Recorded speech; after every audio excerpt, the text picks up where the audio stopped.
আমার নবীর উম্মতুল লিল আলামিন ডাক দিয়া কয়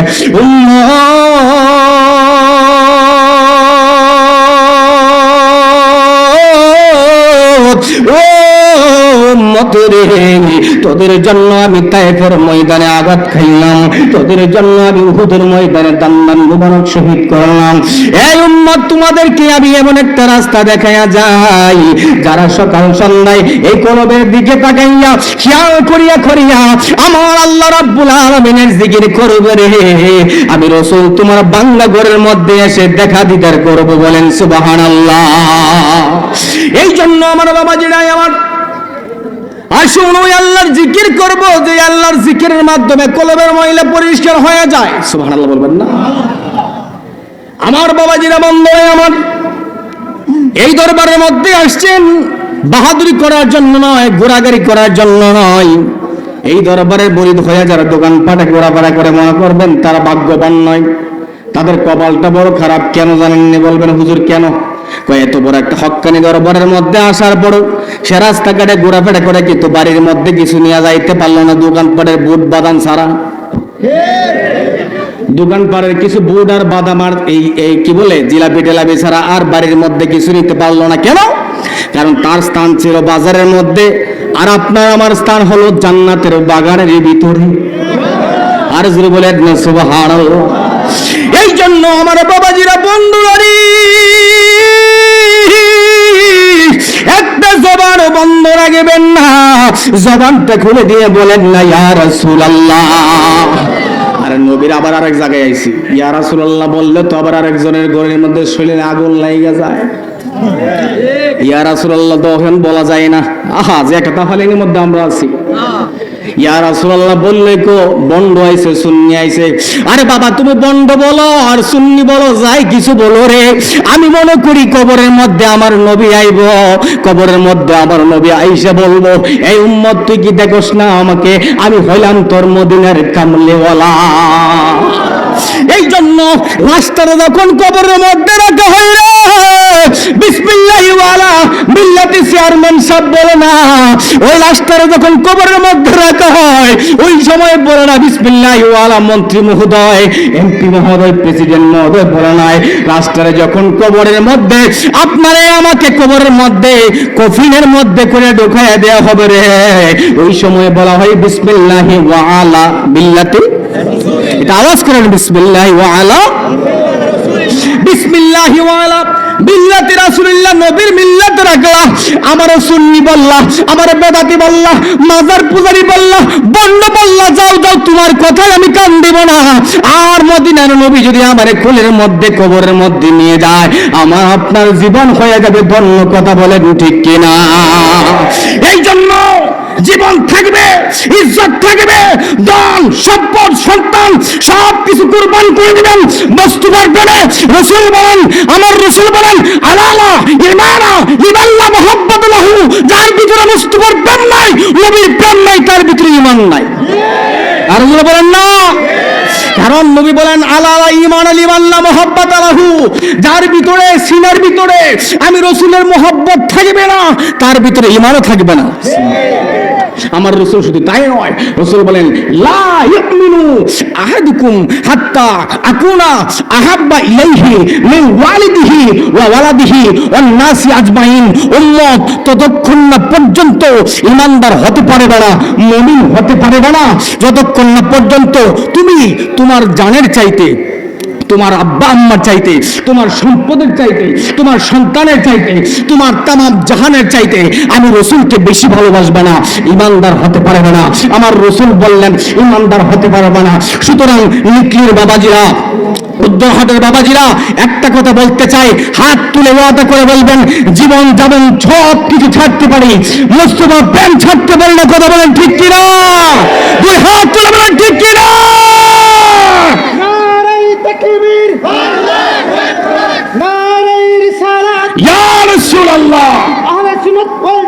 জিন্দাবাদ জিন্দাবাদ। নবীর দুশমনেরা হুঁশিয়ার সাবধান, নবীর দুশমনেরা হুঁশিয়ার সাবধান। হযরত মাওলানা মুফতি সাহেব তাহরি সাহেব জিন্দাবাদ জিন্দাবাদ। আর একটা কথা বলি, এরা ক্ষমতায় না আসার আগেই আমাদের শাহজালাল মাজারের উপর আক্রমণ করছে। শাহপুরার মাজারের উপর আক্রমণ করেছে, কিছু পাগল বিল্লা ফিটাররা বাগাইছে। আর মিয়া যার চুলাই সিন্নি খাইলে মোল্লা চিল্লি না। হ্যাঁ ওরে বাবা, যে শাহজাহান না আসলে কালামা পাইতাম না, হিন্দুর দুটি চিন্তা করুন লাগতো। এই কথা বলেন নিকলি মানুষ, কথা বলেন, আওয়াজ করবেন ঠিক কিনা? এই মাজারে হামলা করেছেন কেন?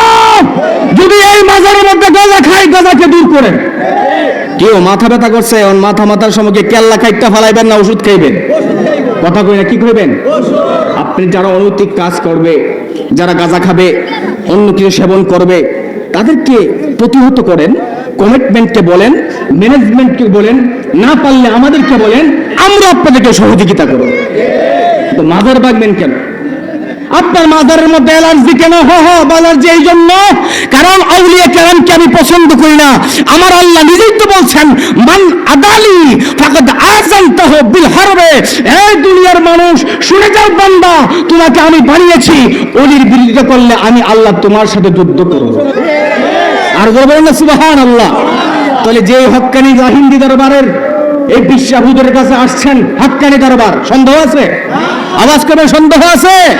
কারণ এমন একজন প্রবীণ আলেমে দ্বীন, প্রবীণ মুরব্বী, প্রবীণ একজন পীর মাশায়েখ, একটু আগে যিনি আমার শ্রদ্ধাভাজন ব্যক্তিত্ব একজন মাওলানা সাহেব বলেছিলেন যে এখন নাকের মধ্যে টিপ দিলে দুধ পড়ে পোলাপান পিশাব সাজে, আছে না?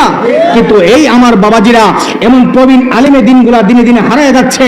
আমি বলতে চাই, মাজারে আক্রমণ করলে এই বাংলার মধ্যে এখনো 70% মুসলমান আউলিয়া কেরামদের প্রেমিক। কথা বলেন ঠিক কিনা? এই বাংলা থেকে উৎখাত করলে আগে আপনারা নিজে উৎখাত হবে। কারণ আমি মাজারকে ভালোবাসি। মাজার আপনি ভালোবাসেন না, মাজার আপনি যায়েন না। কথা বলেন, কথা বলেন। আপনি মাজার ভালো লাগে না, যায়েন না, কিন্তু আমার মাজার জিয়ারত ভালো লাগে, আমি যাব। কথা কই না কেন? আমার মাজার জিয়ারত করে সুন্নাত মনে করি। রাসূল বলছেন, তোমরা মাজারকে, কবরকে জিয়ারত করার জন্য আগে নিষেধ করেছিলাম, এখন তোমাদেরকে আমি আল্লাহর রাসূল অর্ডার করছি, তোমরা এখন কবর জিয়ারত করবে। এই জন্য আউলিয়া কেরামের মাজারে যাইলে কি কই? আমরা সেজদা দেই নাকি? আমরা আউলিয়া কেরামকে বলি, আল্লাহ তোমার প্রিয় বান্দা এখানে শুয়ে আছে, তোমার হক্কানি বন্ধু এখানে শুয়ে আছে, এই হক্কানি অলি, হক্কানি বন্ধু, হক্কানি দুষ্ট শাহজালালের ওসিলায় আমাদের মনের বাসনা পূরণ করো। এই তো কথা নাকি? তো শিরিকের ফতোয়া হয়তো মোল্লা বুঝে না। শিরিক কাকে বলা হয়, কোন জায়গার মধ্যে সেজদা দিলে আল্লাহ মনে করো, এইটাই তো সে বুঝে না। সুতরাং আমি বলতে চাই, মাজারের মধ্যে আমি গিয়েছি, যাব, আমাদের উত্তরসূরি ছেলেরাও যাবে, কিয়ামত পর্যন্ত আউলিয়া কেরামের প্রেমিক থাকবে বাংলাদেশে। কথা বলেন ঠিক কিনা? আওয়াজ করবেন ঠিক কিনা? এই জন্য হাতে হাত রেখে ময়দানে ঝাঁপিয়ে পড়বেন, আউলিয়া কেরামের মান শান ইজ্জত রক্ষা করার জন্য, আউলিয়া কেরামের মাজার রক্ষা করার জন্য। আসার পরেই দেখলাম প্রায় 8 থেকে 10টা মাজার ভেঙে ফেলছে। মনের মধ্যে রক্তক্ষরণ হয়েছে।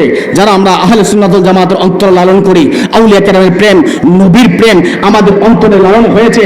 বাবা বারবার অনুরোধ করি, আপনার মাজার ভালো লাগে না, আপনি যায়েন না, যায়েন না, যায়েন না, কিন্তু আমার মাজার ভালো লাগে, জিয়ারত করতে আমি যাব। কথা বলেন ঠিক কিনা? এই জন্য একটু এক মর্তবা 5 মিনিট একটু যে গীতটা করে আমি বুঝতে দিয়ে দেবো। আল্লাহ আল্লাহ আল্লাহ আল্লাহ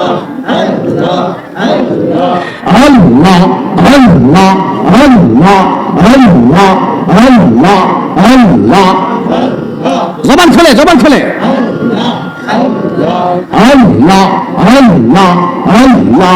চটপট চটপট করে গোলাপি তোরে, চটপট চটপট করে গোলাপি তোরে, কাছে আইসা ভালোবাসা, কাছে আইসা ভালোবাসা, নাও না কবুকে পাগলা রে, চটপট চটপট করে গোলাপি তোরে।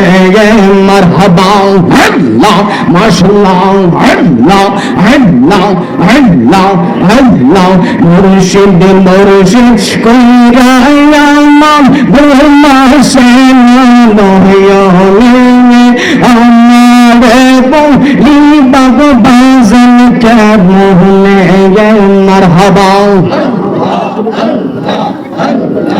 আল্লাহ আল্লাহ আল্লাহ আমি তোমার ভালোবাসি পাগলের মতো যত কান্না কাঁদব আমি দয়াল জনাবের মতো মারহাবা আল্লাহ আল্লাহ আল্লাহ আমি তোমার ভালোবাসি পাগলের মতো যত কান্না কাঁদব আমি জনাবের মতো লোক সমাজে যাইব ছাড়ব না প্রেম জীবনে বাগ বাহাজন কে মোহনে মারহাবা আল্লাহ আল্লাহ আল্লাহ আল্লাহ তোমার প্রেমে ভুলগান ভুলগা অন্তর হলো সাই তোমার প্রেমে কাদিয়া কাদিয়া রাজনী কান্তায় দয়া জবে রঙে গুমরশিদ রাই কত চরণে আমরে বহি বাগ বাজন কে বলে মারহাবা আল্লাহ আল্লাহ আল্লাহ আল্লাহ আল্লাহ আল্লাহ আল্লাহ আল্লাহ আল্লাহ আল্লাহ আল্লাহ আল্লাহ আল্লাহ আল্লাহ লা ইলাহা ইল্লাল্লাহু মুহাম্মাদুর রাসূলুল্লাহ সাল্লাল্লাহু তাআলা আলাইহি ওয়াসাল্লাম। সকল বলি আলহামদুলিল্লাহ। দরবার শরীফ, অসংখ্য ওলামে কারাম, আমি আপনাদের এখানে এই প্রথম এখানে আসতে পেরেছি, এই জন্য আল্লাহর দরবারে শুকরিয়া জ্ঞাপন করছি। হাজার হাজার আশিকেরা সবাই এখানে উপস্থিত হয়েছেন। যারা আমাদের, আমি বলতে চাই, যারা আমার আলোচনা শুনতে চান, মুফতি সাদউদ্দিন তাহেরি লিখে ইউটিউবে সার্চ করলে আমার অসংখ্য ওয়াজ চলে আসবে। আমি আপনাদের কাছ থেকে বিদায় আরজ করে এখান থেকে বিদায় নিচ্ছি। ওয়া আখিরু দাওয়ানা আলহামদুলিল্লাহি রাব্বিল আলামিন। আসসালামু আলাইকুম ওয়া রাহমাতুল্লাহি ওয়া বারাকাতুহু।